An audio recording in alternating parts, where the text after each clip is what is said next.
का स्वागत है हमारे YouTube चैनल CITS या इलेक्ट्रीशियन प्रैक्टिकल पर। आज का जो वीडियो होने वाला है, मैं ये बताने वाला हूँ कि जैसे आप लोग सभी क्या कर रहे हैं। सब ने CITS फॉर्म भर चुके हैं, काउंसलिंग की भी तैयारी कर चुके हैं, काउंसलिंग भी ऑनलाइन करा चुके हैं। अब जो नियरेस्ट NSTI है उसमें आपको किस किस डॉक्यूमेंट्स की ज़रूरत पड़ेगी, तो उसके लिए मैं आपके लिए वीडियो बना रहा हूँ। तो देख सकते हैं आप। सबसे पहले ये हमारे पास में NSTI कानपुर का जो है डॉक्यूमेंट वेरिफिकेशन का फॉर्म है, ठीक है। ये आपको दिखाई दे रहा होगा। अगर मैं यहाँ की बात करूँ, ये लिखा हुआ है सीधा सीधा कि जो है document verification form CITS counselling 2024-25 के लिए है। इसमें सबसे पहले आपको क्या चाहिए, इसमें सबसे पहले देखिए आपको जिस चीज़ की आवश्यकता पड़ेगी, यहाँ पर इन्होंने पहले नंबर पे दिया है कास्ट सर्टिफिकेट। कैटेगरी आपकी जनरल है, OBC है, SC है, ST है, ठीक है, PH है, एक्स सर्विसमैन है। तो आपको क्या चाहिए, एक कैटेगरी सर्टिफिकेट चाहिए। इस चीज़ का ध्यान रखना, जो कैटेगरी सर्टिफिकेट वैलिड होता है वो आपका सेंट्रल गवर्नमेंट के द्वारा जारी किया हुआ होना चाहिए, ठीक है। यानी कि भारत सरकार का एक हमारा कास्ट सर्टिफिकेट बनता है, ठीक है। तो वो वाला होना आवश्यक है आपके पास में। नहीं है तो आपको अंडरटेकिंग फॉर्म भरवाया जाएगा, और अंडरटेकिंग फॉर्म भरवाने के बाद आपको 15 दिन के अंदर अंदर क्या है, सबमिट करना पड़ेगा, ठीक है। दूसरे नंबर पे देखिए यहाँ पे लिखा हुआ रजिस्ट्रेशन नंबर, यानी कि जो आपने CITS फॉर्म भरते टाइम पे आपको एक नंबर मिला होगा, ठीक है। तो वो रजिस्ट्रेशन नंबर आप यहाँ पे फिल करेंगे, ठीक। उसके बाद आपका जो यहाँ पे नेम ऑफ कैंडिडेट है, कैंडिडेट का नाम लिख दीजिएगा, ठीक है। यहाँ पे डेट ऑफ बर्थ है, उसके फादर का नेम है, उसकी मदर का नेम है। उसके बाद यहाँ पर किस ट्रेड के लिए अप्लाई कर रहे हैं उस चीज़ का आपको यहाँ पे फिल करना है। और उसके बाद में आपको क्या है, डेट ऑफ रिपोर्टिंग, कौन सी डेट को आप जा कर के डॉक्यूमेंट वेरिफिकेशन करा रहे हो, ठीक है। ये उसकी डिटेल है। आपको एक कलर फोटोग्राफ चाहिएगा न्यू, ठीक है। यहाँ पे देख सकते हैं आप, ठीक है। Paste recent passport size photograph, यानी कि आपको लेटेस्ट जो है वो पासपोर्ट साइज़ फ़ोटो चाहिए, ठीक है।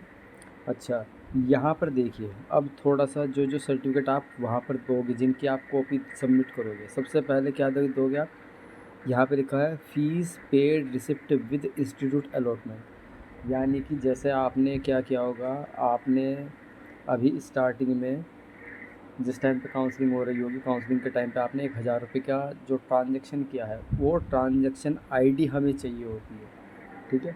तो वो आपकी क्या होती है, फ़ीस रिसिप्ट होती है। एक तो हमें वो चाहिएगी। उसके बाद में आपको कौन सा कॉलेज अलॉट हुआ है उसका एक आपको अलॉटमेंट लेटर मिलेगा कि आपने इतना स्कोर किया है, और इतना स्कोर करने पे आपको ये NSTI या फिर ये ITOT आपको दिया जा रहा है। तो उसके लिए आपको एक लेटर मिलता है जिसको अलॉटमेंट लेटर बोलते हैं, ठीक है। तो आपको वो भी चाहिएगा, ठीक है।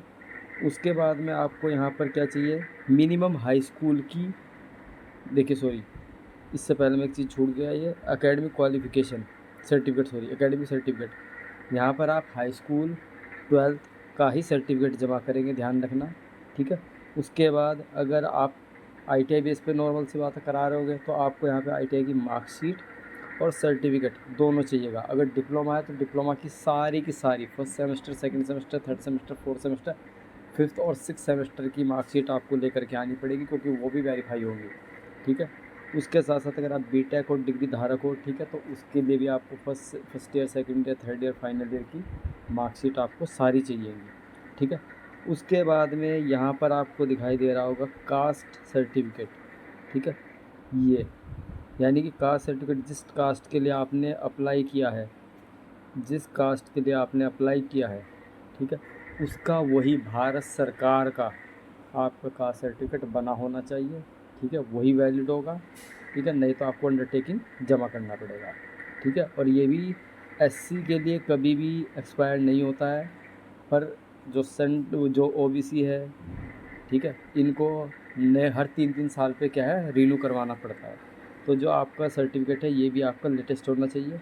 उसके बाद में यहाँ पे दिखाई दे रहा होगा EWS सर्टिफिकेट, जो आर्थिक रूप से कमज़ोर सर्टिफिकेट, आर्थिक रूप से कमज़ोर छात्र है, छात्राएँ हैं, ठीक है। तो उन्हें क्या करना है, लेटेस्ट यानी कि 6 मंथ पुराना या 1 साल पुराना, मैक्सिमम 1 साल पुराना। आज हमारी है 12 अगस्त 2024, ठीक है। तो ध्यान रखना, जो आपका सर्टिफिकेट वैलिड होगा वो लगभग आपका 31 यानी कि आपको जो सर्टिफिकेट है वो 31 अगस्त तक वैलिड होना चाहिए। 31 अगस्त 2024 तक वैलिड होना चाहिए, नहीं तो आपका ये जो सर्टिफिकेट है ये मान्य नहीं होगा, ठीक है। उसके बाद में जो आपका पीएच सर्टिफिकेट है, अगर कोई छात्र छात्रा हमारे जो पीएच हैं, ठीक है, तो उनके लिए आपको सर्टिफिकेट देना पड़ेगा, ठीक है।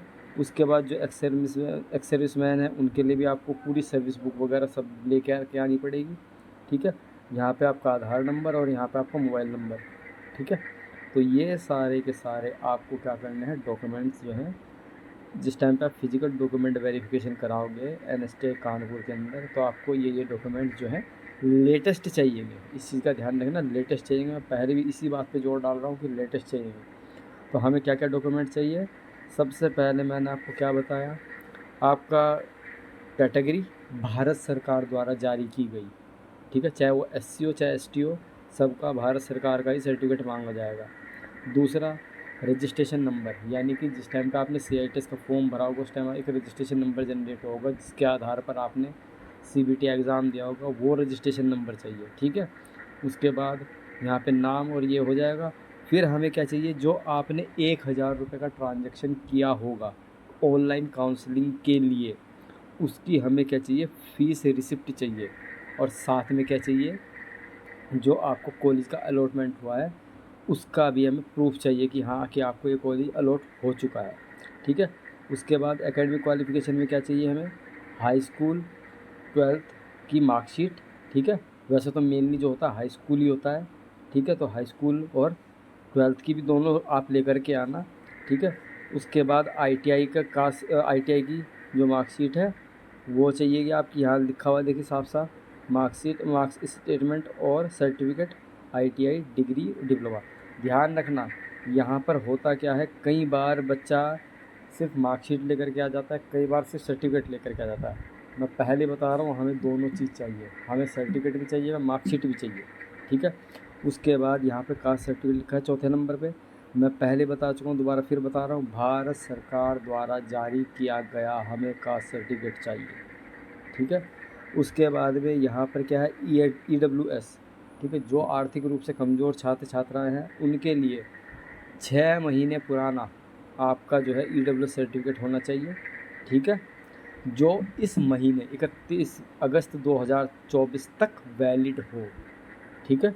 उसके बाद में आपको क्या चाहिए, अगर आपका PWD है, फिजिकल विद डिसेबल है, तो आपको उसका सर्टिफिकेट चाहिएगा।